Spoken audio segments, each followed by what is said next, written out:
Hello all, good evening and welcome to this panel discussion on industrial IoT. Uh, I'm really sorry for the technical issue that we had to face, and because of that we have to start almost 30 minutes late. And sorry for that, and thank you for the social media team for fixing the issue and getting us online. Let me introduce myself. I'm Anshad, and I'll be the moderator for today's talk. I'm from EP05 batch, and I'm working as a delivery manager at UST Global. This session is coordinated by Alumni Kochi chapter in collaboration with IMK Alumni Association. So today we have two distinguished panelists from our alumni network. Our first guest is Binu Jacob. He is from EPGP 04 batch, and he is working as a global lead in TCS on IoT business development and in verticals such as cloud, travel, logistics, and BFSI. Welcome, Binu, to this talk. Thank you, Anshad. Thanks for the welcome note. It's great to be back with the alma mater. Over to you. Thank you. Yep, thank you, and nice to have you, Binu. Our next guest is Rastam Usman. He is also from EPGP 04 batch, and he is currently working as Chief Innovation Officer at Spiatech. Rastam was in academics for 4 years, and then he moved to R&D in power plant, and then in 2017 he co-founded Spiatech, which provides IoT platform solutions to business. Welcome to this program, Rastam. Thank you. Welcome all. Hi, Hey, Anshad. Hi, hey everyone. there. Hey, for some reason, Rastam, I can't see you. I think your video is not Yeah, coming. my sound is. Am I audible now? So my sound. Yes, you are. Yes. Actually, there is some technical glitch there. Actually, I think it will get solved. Okay, we have been having that quite a lot in the last 30 minutes. Okay. All right. So while Rastam comes online, let me tell you the format that we decided. So this program will be of 4 parts. The first 15 minutes we will talk about IoT, the basics of IoT, its evolution and its impact on all of us. In the next 15 minutes, we'll talk about the impact in certain specific sectors. Then we will talk about the technology and then the career aspect of it. And towards the last 10-15 minutes, we'll have Q&A. And so please post your questions in the chat, and then I'll be sharing that to our panelists. So once again, thank you everyone for joining in, and really sorry for being late for 30 minutes. Okay, so let's start with you, Binu, first. Yeah. Just to level set with the audience, could you please explain what IoT is, and then maybe just talk about the evolution, start from, say, a smart device to a connected one to an IoT. Sure. So when you talk about Internet of Things in a very simple parlays, Anshad, what we see is it's just about you connecting different things or people or devices together, and they're talking to each other, right? And the Mhm. benefit and the insight that you get out of it is the power of Internet of Things or power of IoT. And when you talk about the evolution, that's very right question, because IoT has always been there, but it has always been in pockets saying it could be industries, it could be defense, you can think about space shuttles, right? They have always been talking to each other, and from the ground to the space, and the defense was always doing that, and maybe some pocket industries also. But it was always in the pocket of those industries and verticals. But what we see now is it is becoming pervasive, it is ubiquitous, right? It's everywhere. And the reason for not being ubiquitous till now was because of the cost, because of the complexity you have, and really the cost benefit was not there. Because you need to have a really powerful computer, your sensors should be available, cost effective, and it should be available everywhere. But with the advent of the smartphones that we have, our phones are way bigger or way smarter than what you had as a supercomputer, large computer 30 years back, right? So Yeah. the whole compute power has gone into everybody's hands, or everybody has it in their hands today. That's one thing. And second thing, the scalability of it, the cost of the sensors that we get today. You get the temperature sensors to remote sensors and everything.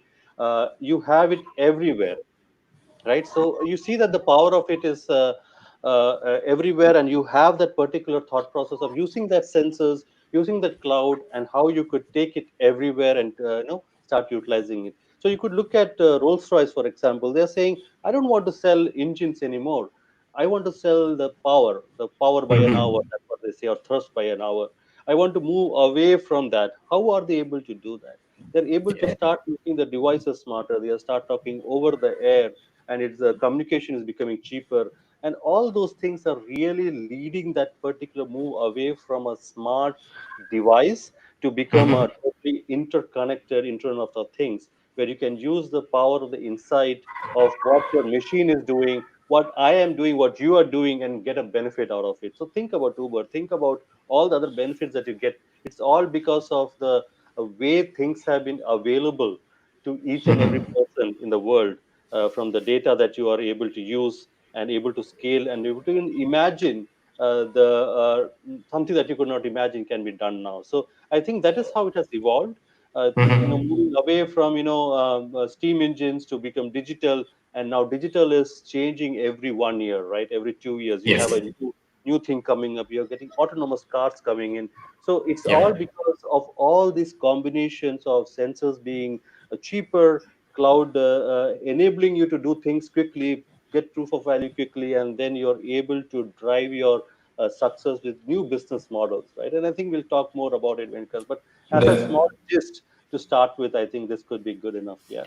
Definitely. And interesting that you pointed out the cost factor of it, because somewhere I was reading this, for a consumer IoT device, the cost of an normal one versus a IoT is 10 times the factor. Now, for that gap, hopefully that gap will, reduce at some point. That's when it becomes, more, democratized in that way, at least on a consumer basis. Yeah, that could be one thing, but I think that's a lot more that is possible. I would say, Hmm. with what has happened the last couple of years, in the 4 to 5 years, where we look at how Google and the clouds of like Azure, etc., has been driving this success stories, and and Hmm. and the cost of technology is going to go low, right? You are going to Exactly. have a better and cheaper ways of doing things with Yes. going smarter, doing be able to do Yep. compute. I'm sure that we are already there, and I think Yeah. it's already there. We are already there in the direction. Yeah. Sure. Yeah. Okay. So good that Rasam, we can see you. So let me come to you with my next question. So Binu just touched upon the devices, right? So talk about the different components of an IoT device, and then maybe just touch upon that. The technology. What are the different technology aspects that come of it, right? On a very high level. Before actually, when I think about these devices and consumer IoT, I remember a joke actually. Long back, I read a cartoon where a refrigerator is scolding the user, a man actually. I told you to pick up the milk on the way home. Don't you listen to anything I say actually? So this phrase we are all familiar with. This phrase is very familiar. But now the person is changed. It's a refrigerator is now scolding the man. So Interesting. this, Interesting. yeah, this joke actually, this joke got an understanding of how an IoT, especially in a consumer IoT, works actually. Because a Mhm. refrigerator is a thing, and it's need to identify what is inside it, what are is there milk, is there what our products are there. So we need actually a sensor to identify what are inside it. It can be, we can consider, for example, a camera which is taking multiple pictures of the refrigerator inside, and it need to process that data to identify is there milk there actually. So it can be done Yeah. near to the refrigerator. We call actually an edge computing. That means it is the ML engine will run in a processor near to a system. Otherwise actually we run it in a cloud. So in between a cloud and the refrigerator, we need actually a internet gateway and an ISP, internet service provider, as any service provider. So this internet gateway will send this message to a cloud, and it process there, and it send the message to another device, which may be a smartphone, which maybe a car, whatever it is, to inform the user. Or sometimes it may order directly the milk and get it actually. So in the Mhm. technology perspective, these are the things actually which connect these things in a very very broad way actually. But we go into the depth of actually technology. There can be different things like data lake, which actually manages this data management services. It will mean something like a data lake, or in actually a big data, that these device connectivity should be done through a big data sensors protocols. Different protocols are available there, out there. So these kind of multiple technologies are used to work the entire scenario here. That's again the beauty Yeah. of how IoT is actually. Okay, good. Okay, so next to you, Binu. At least in the tech world, there is this hype around IoT being transformational, and then it's touching the lives of a lot of people that we couldn't even imagine, right? I'm not saying that that is not the case. Definitely, it may be. But for the audience, right? Tell us some real examples that we can relate to, and then we can say, yeah, that's right. Correct? True, true.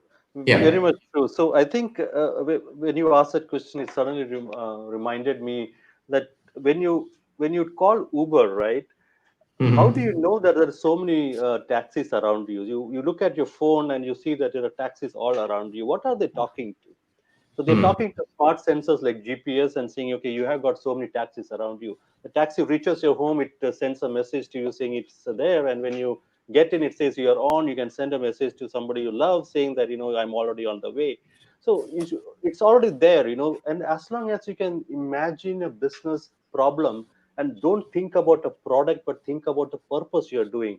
So what has been brought by Uberification is it has changed the way you are calling taxi. It's not about an app that calls a taxi. It's the whole experience that you have changed, right? Right. The Right. way you call it, the way you sit on it, the way you make a payment. So the whole calling, payment, and the reaching rare, right? Everything is Yes. taken care of. So that makes a difference, right? So it touches us. So, but we never think it as an IoT. But think when you think about it a little bit more, it is IoT because it's talking about GPS tracker. It is talking about the speed at which you're going, where you are, etc. Right? That's one thing. Hmm. Second thing, and a more simpler example, I can talk about the smart bands that we wear today, right? It talks Right. about how many distance you have traveled, what is your heart rate, and so many other things that comes out of it. And just imagine a bit more if you connect that data into the cloud and say, I would want to touch it with my doctors also because I'm a heart patient or I have this particular parameter to test it out. Think about the whole ecosystem itself. Maybe the doctor will come to you tomorrow or maybe send a advice tomorrow on what to fix it. So it is there everywhere that we see.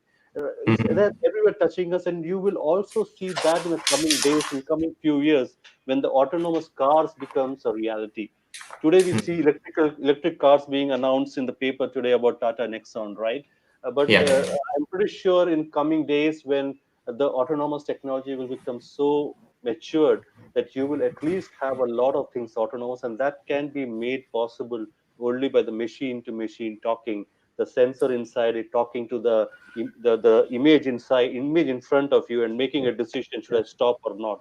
So you can see the whole flow of data Hmm. that is being used around you to make a Yes. decision. Think about it: when you walk towards a mall, a signal comes, a message comes to you saying, I have got a deal in this particular shop inside the mall. How did it happen? Right? It happened because That's the right. GPS, the phone started acting as a smart sensor. It sent out a data saying, I have been in this particular shop last time. I am back in that location. Maybe I would like to buy something. So it is everywhere, and I think human beings are going to be touched more and more.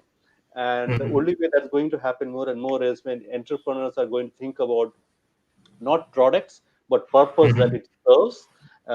Just like purpose of hailing a taxi, no, it's the purpose of the riding experience, purpose of my Yeah. health, purpose of my driving of a car itself, right? So I think everybody is thinking in that way, and I think we are already in a lot of ways for the last 4 or 5 years enjoying the benefit of IoT, right? Correct. Yeah. I think. True that. It takes someone like you to just talk us through this and okay, that is IoT. Now we understand that is IoT. All right. Okay, we just touched about the basics of IoT. Now, Rustam, could you just talk a little bit more about industrial IoT? So, what does that really mean, right? You talked about the refrigerators and other stuff, right? But what does when someone need to understand when somebody say industrial IoT?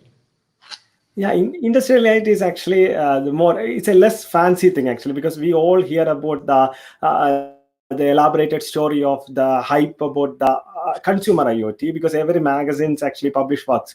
But industrial IoT is another big area where the big chunk of IoT lies in the industry actually, because the Mhm. recent study by Polaris actually quoted actually last month's study or something, like actually they actually market anticipated the IoT, the industrial IoT market, global market is 800, near to 800 billion by 2026. That's the size of the size of the industry right now.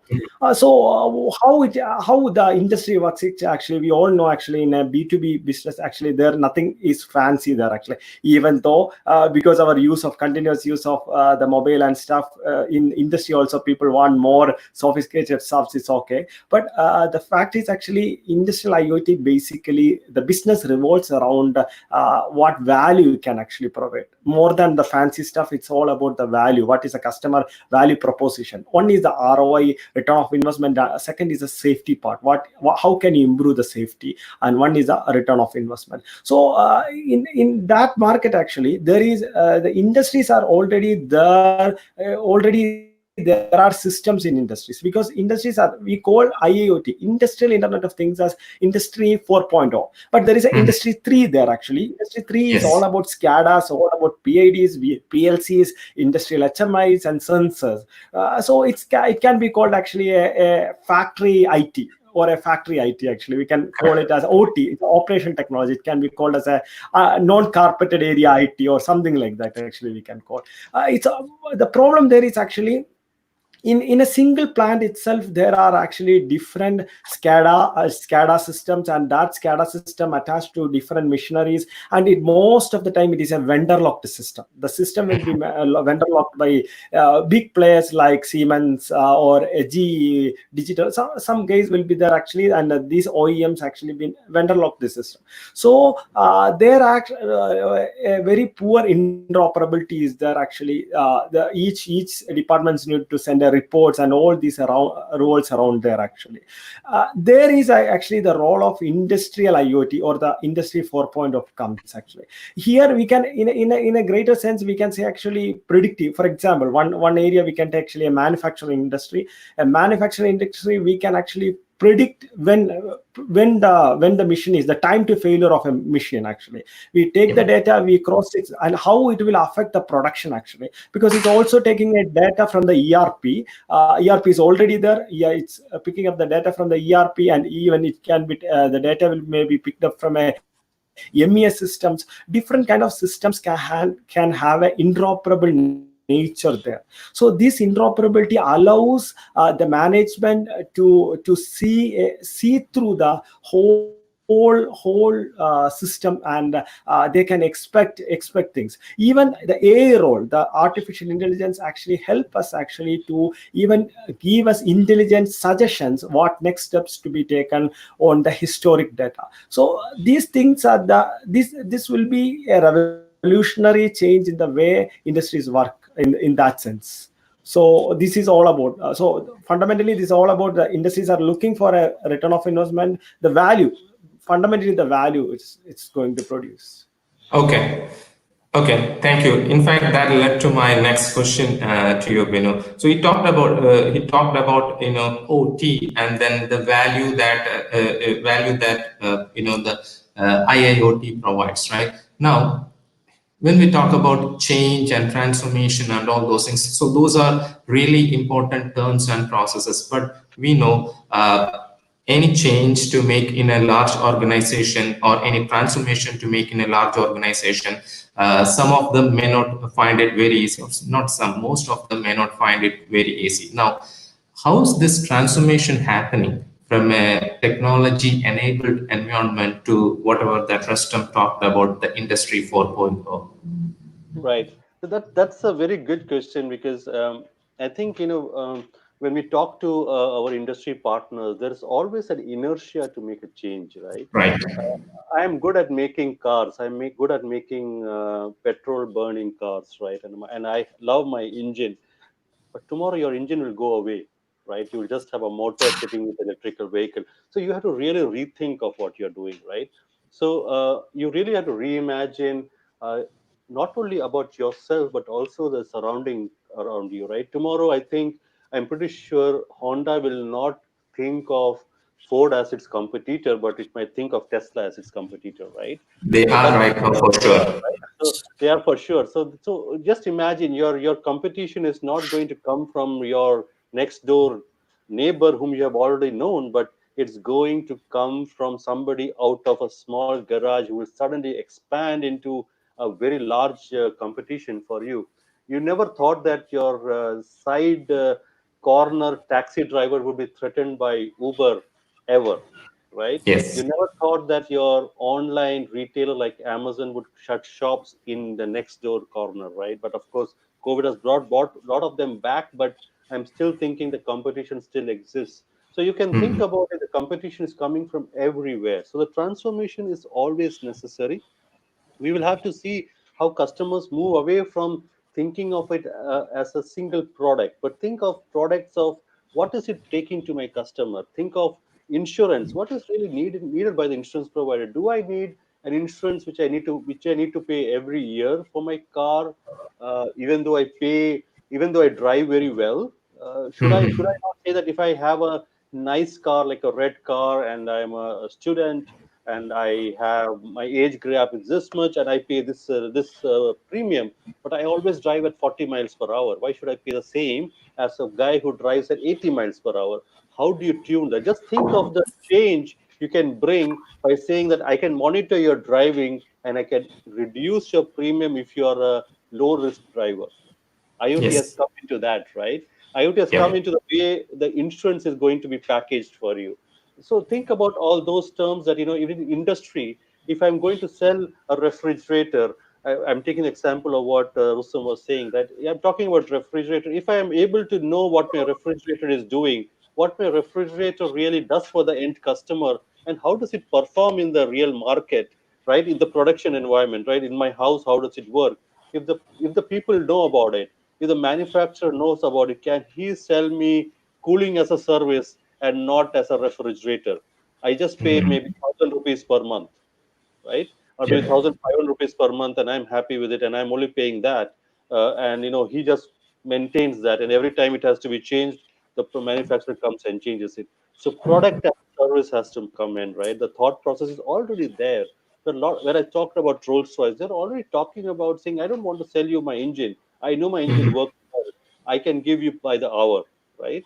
And I can tell Yep. you when to use, when not to use. I can also give you recommendations. And then you think about from the perspective of vessels or big ships. I don't want to sell ships anymore, right? I want to make sure that I'm going to make sure that I'm only going to tell you the ship's availability. So all that change is happening, and to derive that change, they are making their product smarter. They're making use of Mhm. sites and getting the right product services out. And then, of course, in the industry itself, they're trying to see that how they can talk about inventory management, to connected workers, to connected assets, to whole supply chain itself becomes connected as a single ecosystem.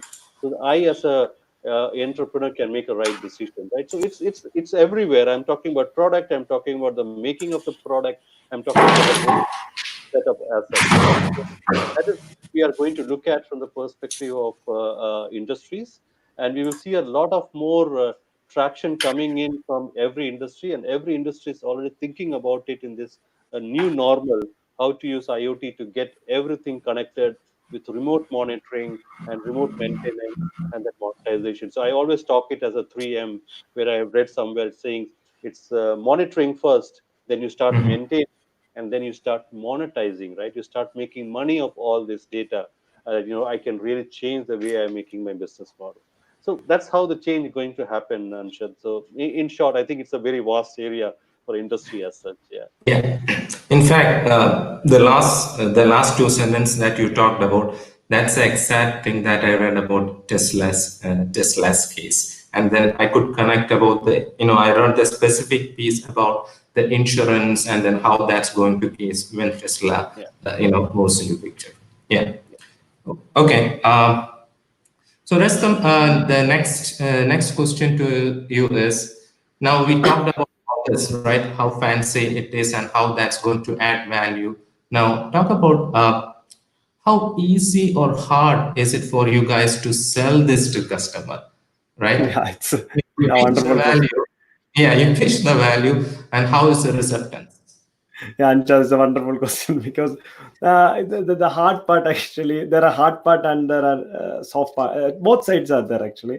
The hard part is actually as I told you, actually, the people are very comfortable, especially the middle management is very comfortable with the OT systems, because that gives them that evolves industry into a culture of silos, actually, because Mhm. each department has there. Because I know companies very large companies which actually the energy department may not actually share their data with the department, or something like that. And if they need a data, actually they need to go through different kind of bureaucracies. Even in a private sector, actually this is happening. Because this is happening, why? Because the data is not accessible to everyone, and this gives them also a certain level of comfort, and also there are certain kind of pressures and tensions and issues are there. So even sometimes actually some data can be used as a personal advantage, so people are very careful about sharing their own things. So when they are actually hearing your data, when you expand the data, when you have a visibility over everything,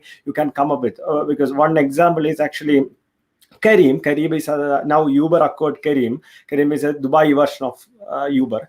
So Mhm. now Uber acquired the Kareem. So what they actually done was, actually they've done a very fantastic job. Like every engineer in the company can access to the data.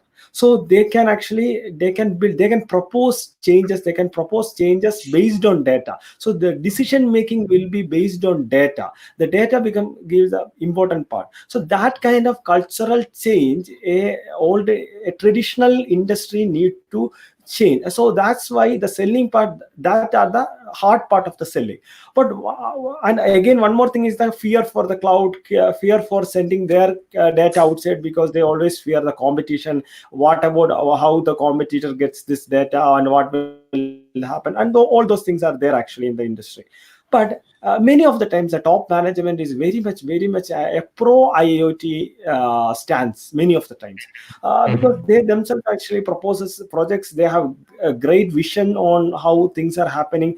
We are actually working with a German company in predicting. They are actually a valve manufacturer, so we are actually working with them to predict the defect in the time to failure of the valves, actually. Why? Because they want to, their ultimate aim is to, as Binu told before, their ultimate aim is actually to give valves as a service. So they need to take the data and they can analyze it. These are very industry grade, big process industries use these kind of valves, actually very big, very expensive valves. So we are right now working with their R&D team by picking up the data, and we are actually predicting the time to failure along with them. That's R&D, that's happening now, right now. So these kind of ideas are proposed by companies itself. They are actually willing to explore these areas. So there is a huge positive aspect of this side. But whatever it is, you need actually, they need to, in a B2B, as we all know, in a B2B, the value proposition should be clear, and there should be a clarity. That's the thing. But in case of COVID changed a lot of cultural things, actually, especially in case of remote monitoring.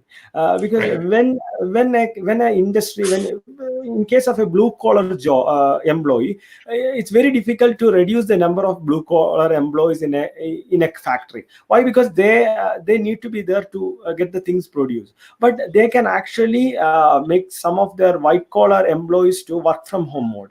But when they become work from home, they need to access the data. So Yes. that's the place where actually there are a lot of inquiries happening right now in this scenario, in this area. Actually, people want this kind of. So how can they monitor? They are not into much controlling area right now. What I'm finding regarding the COVID thing, they are into more of a remote monitoring level actually. So that means they want their data to be in a Okay. cloud, to be in a internet. So that's maybe a cultural change. COVID is making cultural change very fast. That is one peculiar Okay. thing I find. Interesting. Interesting. Okay. I'm just doing a time check. As supposed to finish this part with 20 minutes, but that's fine. I mean, we just took 10 minutes more. That's all right. Now we'll move to the each sector wise, right? Now take manufacturing for example. So how is IoT providing any competitive advantage in the operational as well as the business aspect of it? Throw us some examples from manufacturing area. True. So, see, IoT is going to help you both in the operational front and also the transformational front, right? And I think I'll focus on the operational side as of now, as you asked. So, in the manufacturing Mhm. area, you will have your worker, you will have your assets, you will have your products, and you'll also have, the inventory, the supply chain, everything coming in place, right? How do you make Mhm. sure that you're able to monitor it and reduce wastages? Make sure you have the right element of synergy in all these areas that you could make sure that you can take it forward. So IoT enables you to make sure that you can be just in time from the perspective of inventory, making sure that you have the right data from the market to say how much product has to be refilled in the different areas. Also, make sure your production itself becomes automated more, so that your workers, etc., know what to make the right decision. And when you have all this data in the system, which is pervasive, right? When you can see Mhm. that everybody can take this data and make a decision, you don't really have to wait for your boss to come and tell you that you need to do this, because the data themselves tells you that, what, this particular plant is going to have an issue 2 days from now, you get the maintenance done, right? So you That's right. don't really wait for the maintenance to happen.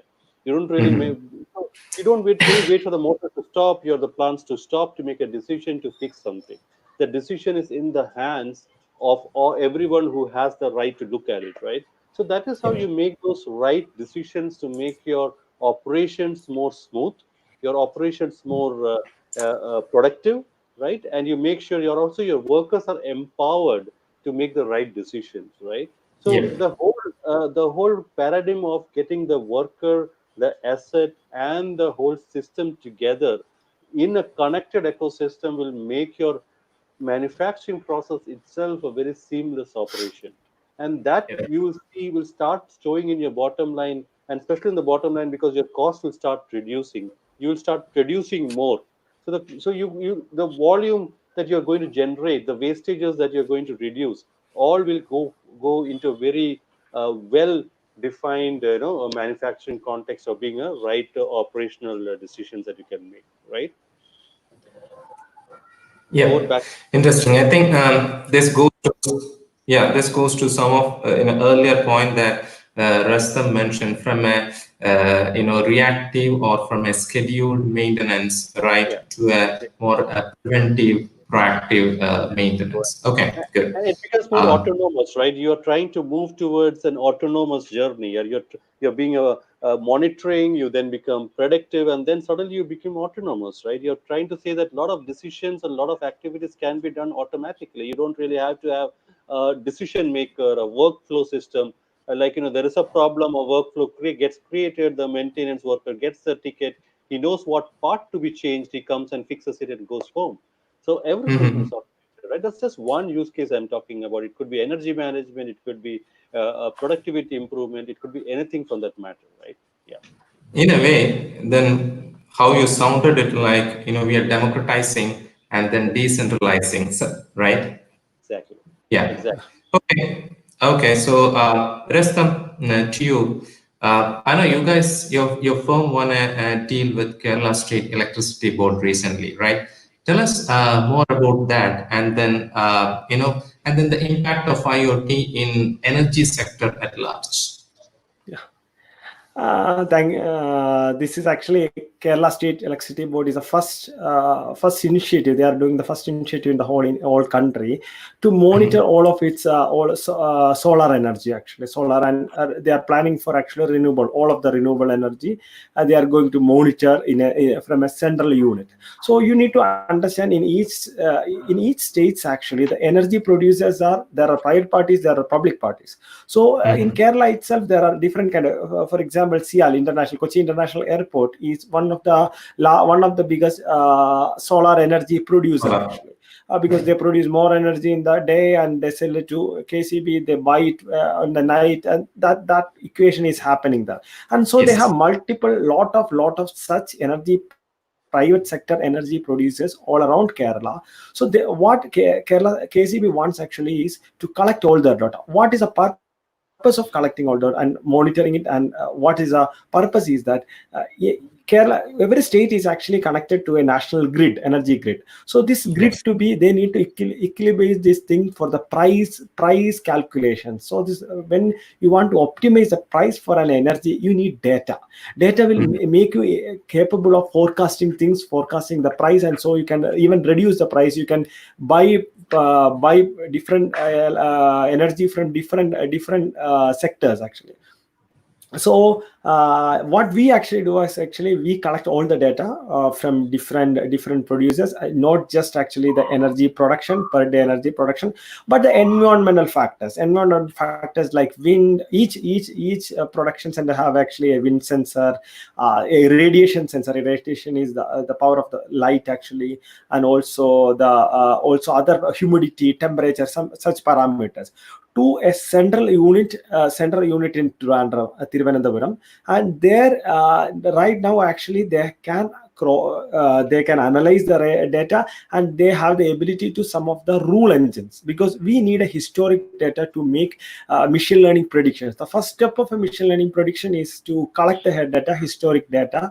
Right now we are actually giving them an analytics all over from the data visualization to rule engines. Actually, rule engines will actually generate alerts to KCB that what should be the steps they need to take, or what is actually going out of their hand, what all are the factors they need to take and care. Such alerts will be generated actually. That project is ongoing. Is awarded last month actually, and the project is going on right now. Yeah. Okay. By the way, congratulations on that. I should have Thank you. said it. Thank you. Yeah. Okay. Binu, I know you handle travel and logistics IoT verticals, right? So tell us more about some customer empowering stories from those fields. Yeah. Sure. In the interest of time, maybe I'll keep only few, right? Okay, Uh, fair enough. in logistics, I think it has really made a lot of game-changing impacts, right? We have one customer in the market already doing a lot of things on their reefer containers, etc. So the business cases, when you look at particular ecosystems of logistics, you have basically products, and you're going to ship it from one area to another. You have to make sure that it is in the right condition, right situation, and it reaches the end customer, right? So I, as a customer, giving you a product, it's like a black box for me, right? It gets Mhm. into your container, it goes into your ship, it takes it to the ship over the ocean, 7 days, it reaches the destination. I have my person open it and I find my product bad, right? And whole effort of sending maybe a meat or a product that gets spoiled. It could be as simple as a banana, right? And I have Mhm. a container full of bananas going from India or Guatemala to US, and I have to wait for the decision that is it good enough or not when I open that particular container there. How do I make sure that even when it starts, I am able to monitor the condition of my product, condition of Mhm. where exactly it is, and make sure that I can make dynamic decisions. So we have seen one of the largest logistic customer putting temperature sensors and other sensors for gases, etc., for these refrigerated containers. It sits in the ports. It gets powered by generators, and the condition of the temperature and also the product gets pushed onto the cloud, and the data is available for them to make a right decision.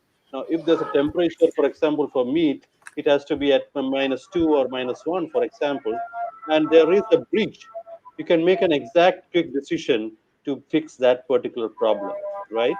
And you don't really have to wait for the engine. Yeah, there's a lot of background, I think. Yeah, there's a lot of background noise. Nishad, are you able to hear me? Okay. So, I can hear you, but that's fine. Go ahead, Binu.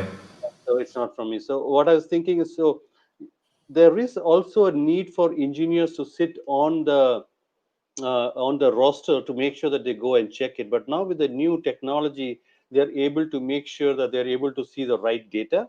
They're also able to see that when the maintenance has to happen. And also think about it. You have done the monitoring, you have done the maintenance. What about the monetization of it, right? Now you can democratize this particular data and say, I as a customer can pay a extra amount to see the health of my container, right? And if I want to make a decision saying, okay, you know what, the bananas have started ripening because of some particular issue, and I really don't want to go all the way to US. Why don't I stop it and ask the ship to, anyway they are stopping at UK, let them drop it at UK and I will have a grocer pick it up. So how the whole of my container load of my activity or my item or my consignment is saved because I'm not really letting it spoil, right? So I'm able to really make benefit in my whole revenue model. So that is the way we are looking at logistic customers, looking at the whole ecosystem to make sure first monitor their products, their assets, and then make sure they're able to take it to the next level to say, can I even expose it to third parties and charge a revenue out of it to make sure that I have a business out of it. This is one single model I said, right? So you can always extrapolate to different scenarios. I spent so much time moving my containers. I don't know where my container is, right? In the big shipyard, you have the container. I don't know where it is. I spent hours together searching for it. Why couldn't I have the low tech, low cost sensors put on top of it so that I can know exactly where to look at? And so much time is saved. And in this post COVID scenario, when you really have a contactless, really have a new normal coming in, I think this will become more and more important to make sure that the data is hand, because you don't have the luxury of risking your employees, going out in the open and getting having issues. So we see a lot more, this type of technology is getting accepted everywhere, right? Just a model on the logistics part, and I think you all know about Amazon talking about their dark warehouses where it is That's right. all sensor based. You don't have humans, you don't have anything, you only have sensors and robots taking care of the whole warehouse itself. So it is a never ending possibilities that we see there. Back to you. Right. Right. Yeah. Thank you, Pino. Now, Rustam, with all said and done, tell us about the challenges that you guys face in the implementation of it. Maybe it's a you touched upon the the mindset change, right? And then there could be technology aspect of it, and that pertain to different regions. Maybe certain things might be easier done in West, and then the technology aspect may be a little bit difficult here. Just talk about challenges that you guys normally face on the implementation of it. Yeah, when actually when we talk about IIoT, we all are familiar with the IIoT implementation layer of actually AI-driven automation. AI-driven automation can be we can say the peak of the IIoT implementation. Why is actually the IIoT itself is or the AI engine itself is actually taking actions, automating actions, and making profits by themselves. So in the the below that layer actually there is a precision AML where actually you get the suggestions, such things are there. Okay, but all those things, even we comes to a prediction stage. For example, in a manufacturing unit, you want to predict when the pump or a motor will get fail, because motors are used extensively in manufacturing process industry everywhere, and there are very expensive motors are there. If it goes down, the entire plant will be shut down, because one of our customer actually their process actually, once their manufacturing starts, it will be for almost 1 year. The entire plant will be running actually. So in these cases actually a small failure in such crucial machineries will affect the industry. This is why actually the prediction got a role and everything. But how can we do it? That's a challenge. How can we Yeah. even do the prediction for a motor is a challenge actually. Why? Because we don't have any historic data, because nobody is collecting the data and keeping it for a motor prediction, for a pump failure prediction. We need actually minimum, it's current, it's the current sensor should be there, and the data should be kept, and historic data should be there actually. And also a vibratory sensor is an added advantage there, and these two parameters can be used to predict the failure of a the time to fail of a motor, and what type of failure it may be, when to plan the maintenance. All those things can be done. But how can we implement without a historic data? That's the place where that's the biggest challenge right now. In that place, we actually need to introduce something called the base, the fundamental of an IIoT. That is a visualization and interoperability. As I told before, in the industry 3 systems, SCADAs, everything is actually silos, data silos. Nothing is sharing it, because each protocols are different. There are proprietary protocols. You can't call data from there. So this should be open, and interoperability will be there. Data should be in one place. And also how we can give a return of investment with this, for this part actually, for the layer. For prediction we can a return of investment. For here, how can we give a return of investment for this part? We can't say that, sir, you implement this time and you will get a return after 2 years. We can't say that actually. Nobody will take nobody is going to listen to us. So that place, even that place, how can we give a value for them? So in that place it comes data visualization. The data visualization can reduce root cause analysis from weeks to days actually. And also they can get alerts. They can actually monitor the OEs, like metrics, different KPIs they can measure. And these things actually make, and also there will be a visibility for the top management. These are the return of investment for the visualization. So the first step we always take is actually data first. So collect the data right now. And even in the KCB case, the Kerala State Electricity Board case, we right now actually collecting it and visualizing the data and giving them alerts. Machine learning is not right now the part of that project, but it can be done Mm. within a Okay. year, because we got the data and we can Okay. do it. So again, collecting the data inside a plan got lot of difficulties. Nobody will actually dig a tunnel to us for laying a Mm. fiber. So there are challenges, technical challenges there, but that's a first step. Yeah. Okay. Got it. Okay. With that, we will go to our third section, which is the technical and then the career side, right?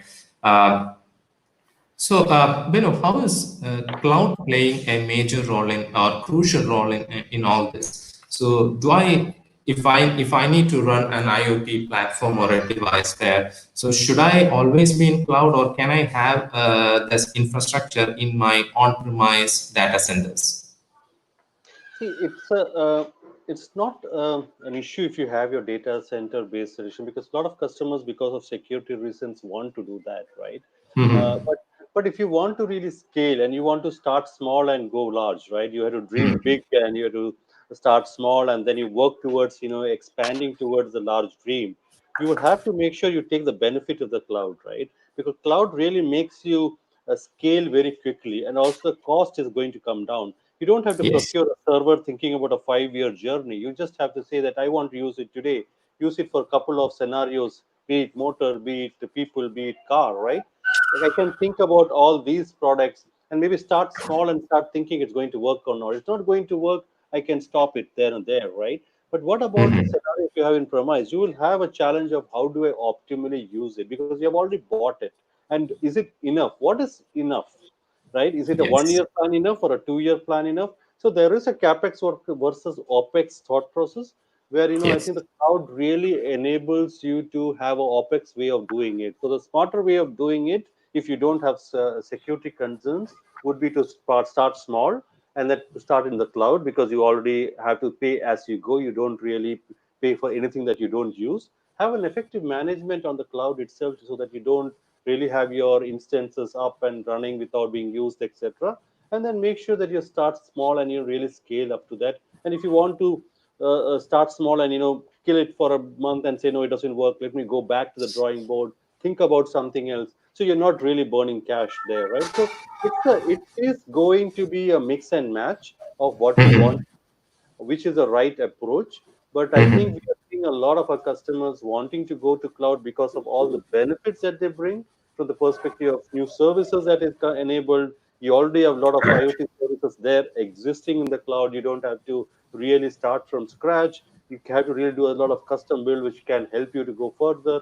Then, of course, the enterprise grade needs some work, but that really is going to be a journey that you have to go. So, to answer your question, no, it's not stopping you from doing in data center. Mhm. The amount you could scale would be limited. Okay, got it.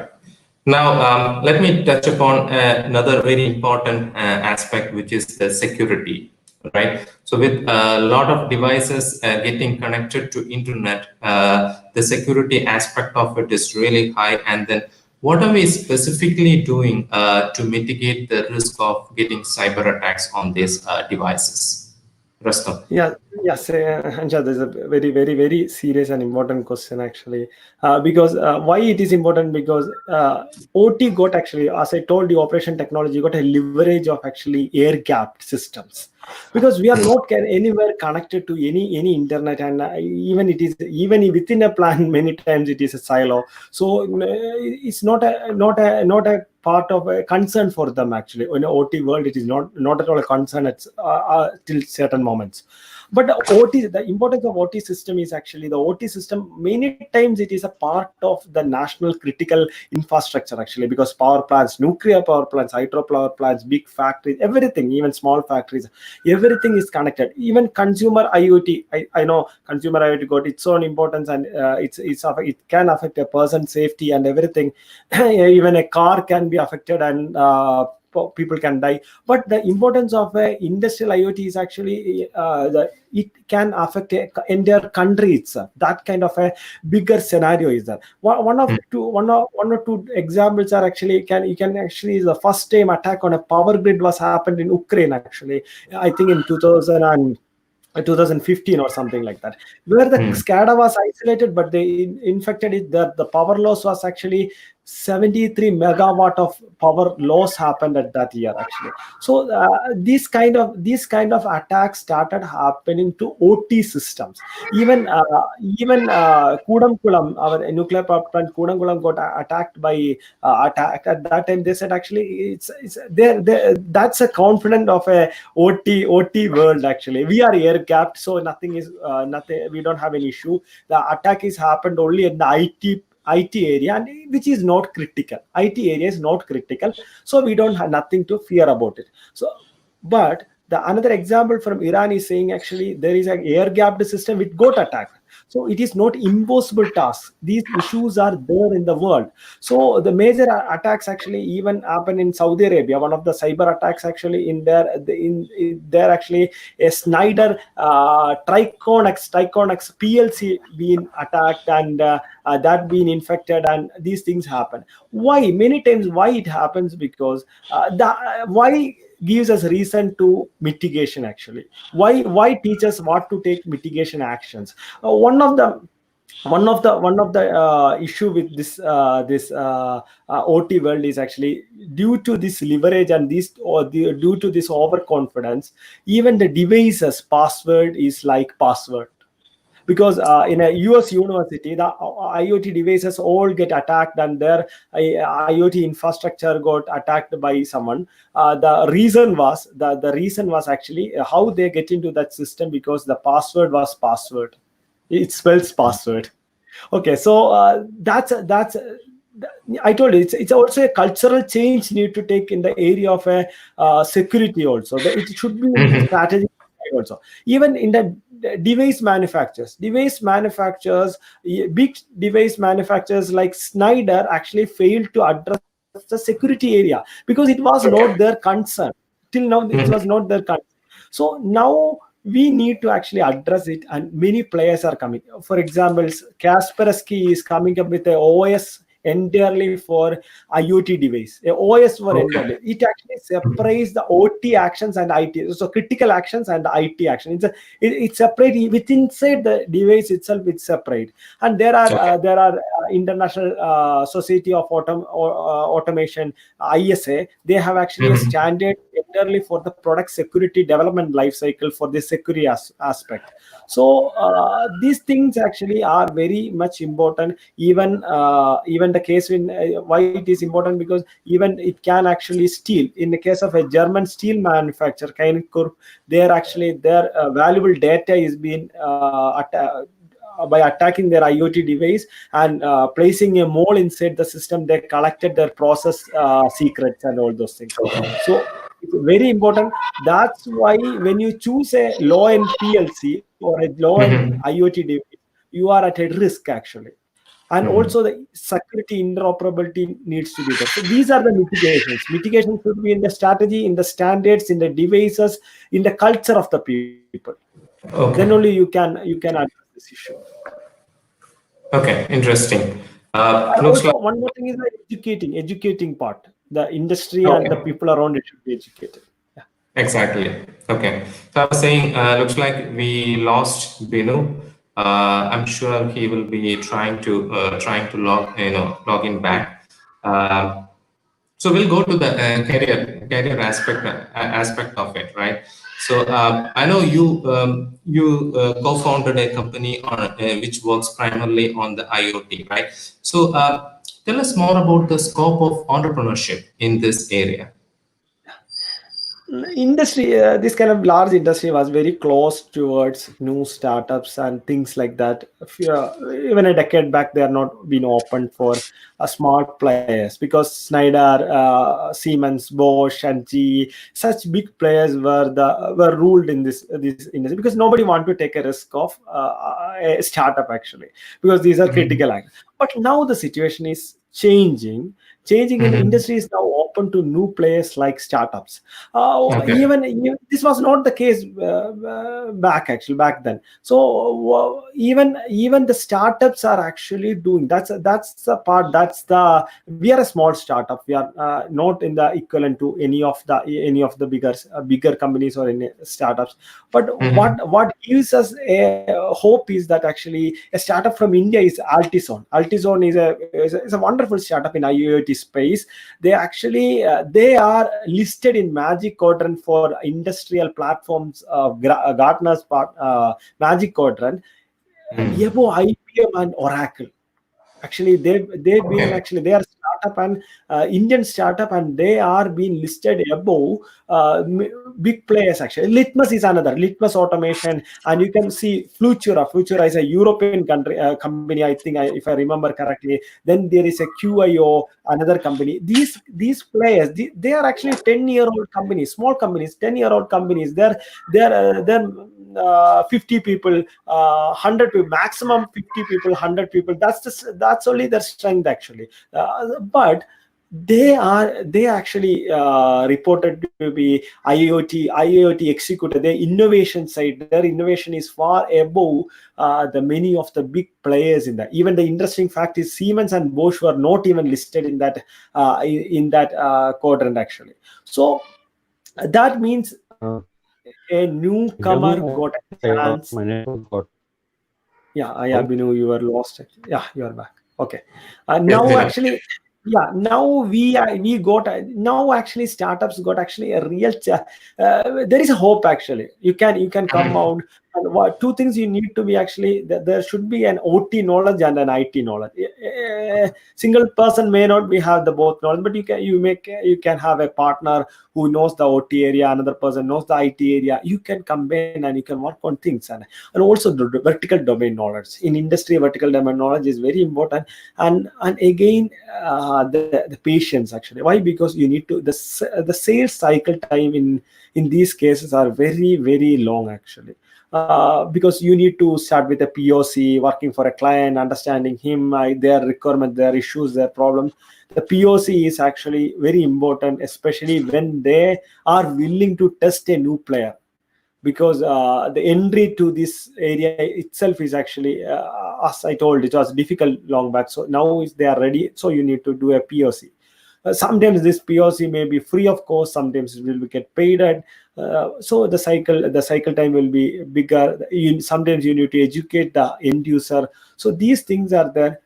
These are the challenges, but I told there is a hope actually. There is actually a open area right now, and even the bigger companies are willing to take over smaller companies, smaller startups, because of the innovation part. Okay. In fact, I have two follow-up questions. If you can very quickly go through. You mentioned about the the cycle time, right? Tell Yeah. us how long that is, and then the second one, the startup ecosystem, right? Very quickly, how's that helping it out on an IoT Um, startups? yeah. Yeah, okay. One thing is actually the cycle time. Cycle time is actually, it depends on customers, but it takes minimum 6 months to do a POC, and even getting into a POC takes actually 2 to 3 months, and then doing a POC it may take another 3 months or 4 months, and then again actually then only it goes to actually it takes actually around 6 to 7 months to the cycle time is that large actually. But the size of the project will be bigger because of it is industry, so the size will be large, but these things are there. And also many POCs can be a failure also. So these some of the industries actually they are willing to pay upfront in some cases. Some may be after those parts are there, those areas are there. And again, the second part is the ecosystem. The ecosystem is Yes. actually Kerala Startup Mission ecosystem. They are actually trying very very very positively. Actually, they are bringing BPCL, BPCL for discussing with startups. They are actually raising their reverse, which is something they did last month. Actually, they did something very very good thing. Kerala Startup Mission nowadays they concentrated more on a B2B side more than I that is my personal feeling actually, more than Okay. B2C. So I Okay. think Got it. a player like in this area can get Help out of it. Okay. Okay. Looks like now it's Rastam's turn to get connectivity issues. All right. Binu, on the career aspect of it, right? So, someone graduates on others who want to get into this area. What are the options for an MBA grad in this, and then what are the specific skills that one should acquire to get an offer in this area? So that's a very good question, Ansha.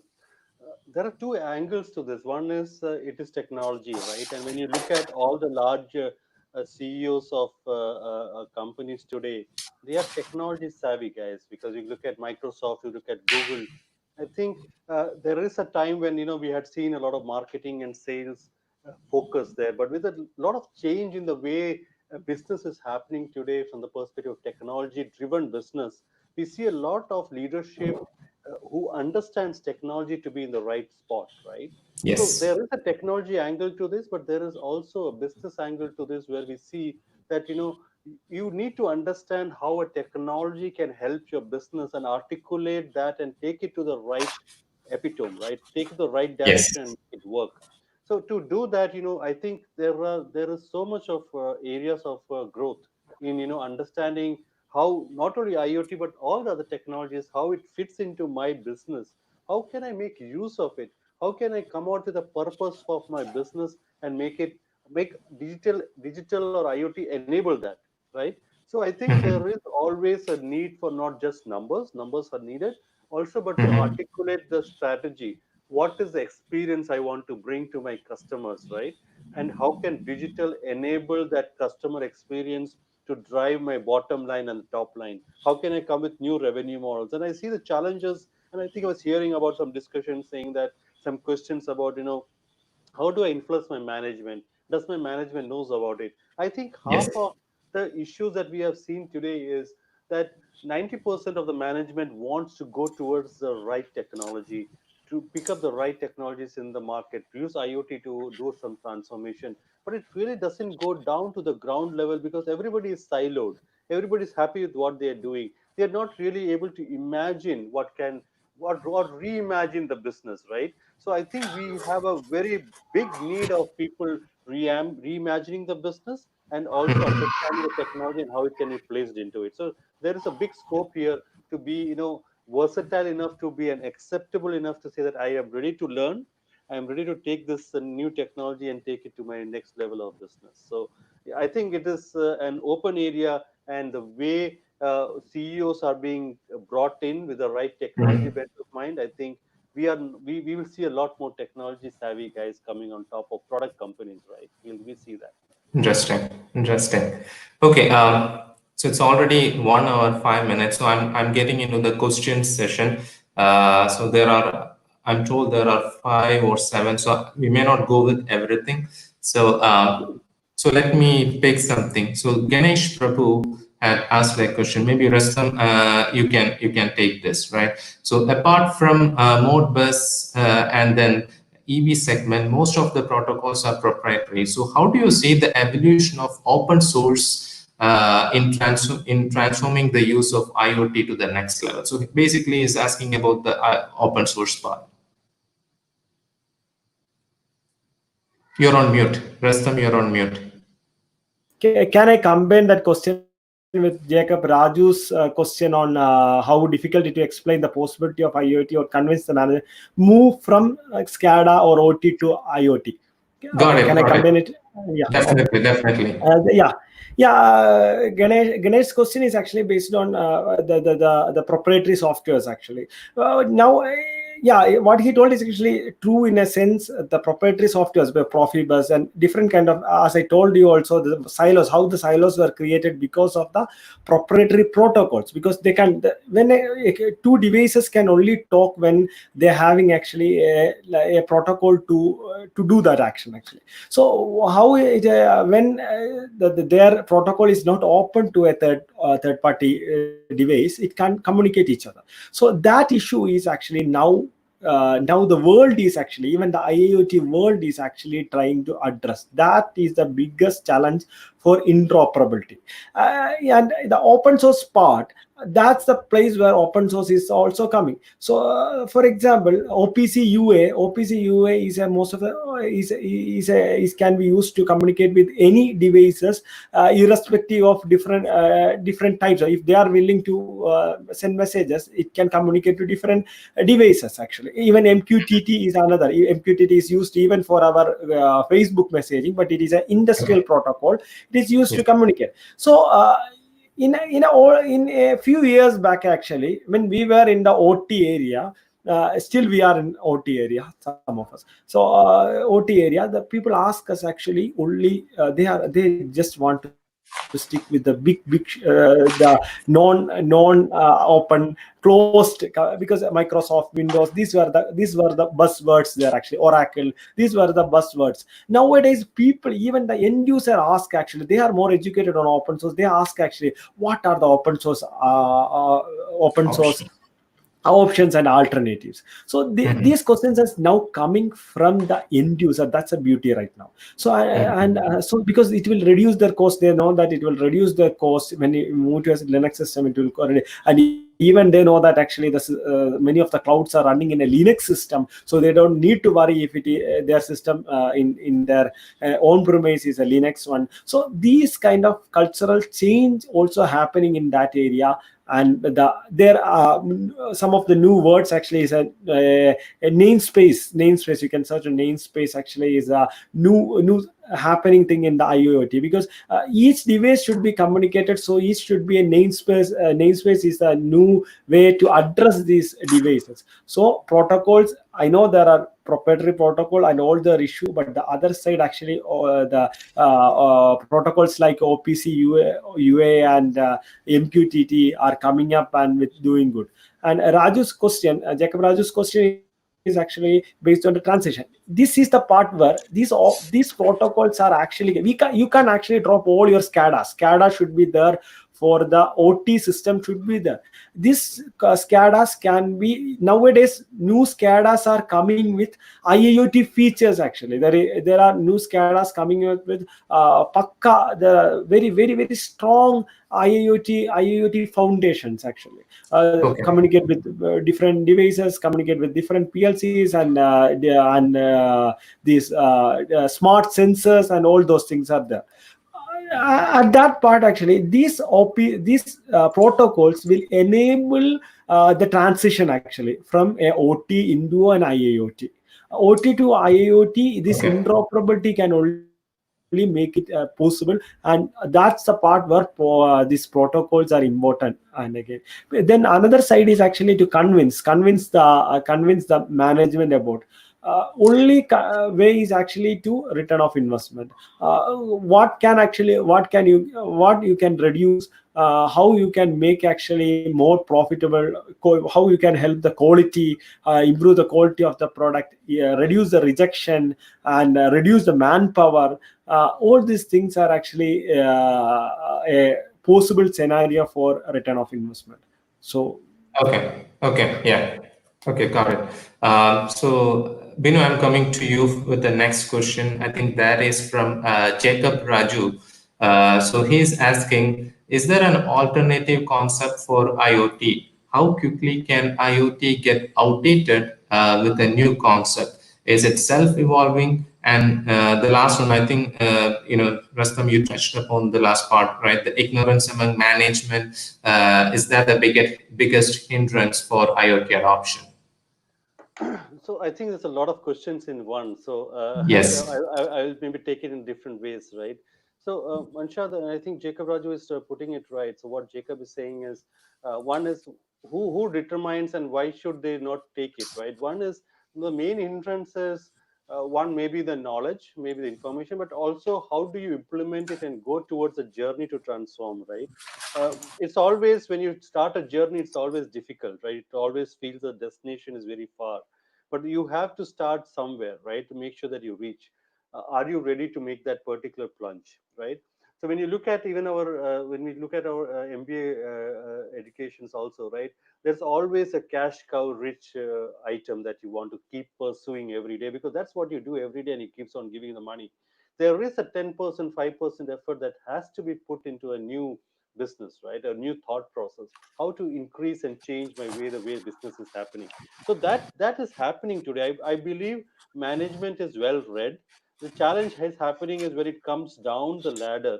I think it is not really percolating with that speed and with that agility to take up new thought processes, because organizations have become big, they have got different layers, and that is why we see startup organizations doing better, because the layers are smaller, the ideas that is going on top really comes down very quickly, right? So I think there are organizations, and we feel that CIOs and CX levels have great ideas, but for the implementation there is hurdles, because the imaginations and the thought process has to be reimagined, right? That is one. The second thing that, IoT is an evolving technology. From the matter when we started, as I said, 20 years or 30 years back, it has evolved to say how you can use new sensors. So you have to keep on looking at working with OEMs to come out with the right sensor, right devices for you. and then tailor make it. Today we have got technologies, we can talk sensor to sensor. That means your sensor technology becomes cheaper. You don't really start talking, one sensor doesn't talk to the satellites right away. It talks Mhm. between sensors, and the sensor in the end talks to the gateway. Then there's only one gateway. So technology can be manipulated and can be changed. So there's a lot of partnership that has Yeah, to happen between a industry and its supplier and its service providers. So all these three ecosystem has to work together to come out and implement this, and that is the whole, I think, the whole idea behind IoT, because IoT is not a single person army. It has to be a multi ecosystem player. It has got sensor, it has got cloud, it has got technology, and it has got business, right? So the business yeah, has to come out from the right people. The technology is there. You have to choose the right, and then you have to implement, and you have to implement with scale, and you have to have that experience to do that, right? So I think all of these really add up to the successful implementation of an IoT program, which I think is very critical when we see how large companies have been implementing and has been successful in doing that, right? How is Uber able to do it? Because it's not just one idea. It's basically a taxi network. It's basically an OEM network. It's also a product inside it. And it's also an app that has been built, which is very customer experience rich for me and you, right? So it's an correct. ecosystem that has to drive it. So we have to understand and drive the whole journey from what we said: monitor, predict, maintain, and And then you start monetize. monetizing. Monetize. Yeah. Correct. Okay, so in the interest of time, I'm going to take one more question. In fact, I'm clubbing two questions and then putting to you, Restam. I think Krishna Kumar had asked, how far is Indian business open to IIoT potential? And then what do you see that in the next 5 years, right? And I'm going to add one more thing. I know you asked about the SCADA, so talked about the SCADA. So can the old SCADA be replaced by the new IIoT featured SCADA in the same hardware platform? Uh, yeah. So if you can just combine those two questions and then answer that. You're on mute, Rustam. Oh yeah. Sorry. Yeah, Okay. the how Indian scenario is actually picking up with this IoT part. Actually, one fact was actually India labor is actually the human resources was cheap or is currently cheap actually. So the drive towards because IoT always help actually reduce the human cost involved with the one area. It's not the entire thing. The one area in which actually IoT helps actually. So that's where there was actually a lack of motivation for the Indian players because of this human much of profitability they can actually find. But another part is actually now companies are looking for quality improvements and productivity improvements. Such areas IoT got a lot of role. That's why people are looking especially in the COVID scenario, people are open to data monitoring and remote controlling such activities. So I can't say, because India is a bigger market and very a spectrum of players are there, and the bigger players anywhere they will move towards IoT, and the medium level players there will be both these categories will be there. That's and a small players, the difficulty is actually many of the times it may not give them actually a return of investment. That's the issue, because the investment need to be higher unless there is Okay. actually a technology. Yeah. And Okay. another was Just actually the SCADA part. scanner thing. SCADA Yeah. SCADA, I don't know what current systems are using there actually, but Mhm. there are IoT SCADAs available nowadays, which can actually, there should be some kind of changes. There should be some kind of hardware and software investment should be there, but it is possible. It is possible to revamp. We ourselves have been revamped multiple SCADAs all around in the globe actually. Yeah. Okay. All right. So with that, I'm going to close this. So it's been a great session. Thank you for both of you to very passionately talk about your experience and what you have been going through and what you have been doing in in this particular field. So thank you, and I'm sure all the participants who joined would have got enough insight about this topic. So once again, thanks both of you and for everyone who joined in. So thank you. Bye bye. Yeah. Thank you, Ansha, for the wonderful questions. And Yep. yeah. It was a great Bye. session. See. You. Thank you, Anshul. Thank you, guys. Yeah, we totally enjoyed it. Yeah. Yeah. You rocks. Thank Bye. you. Yep. Bye.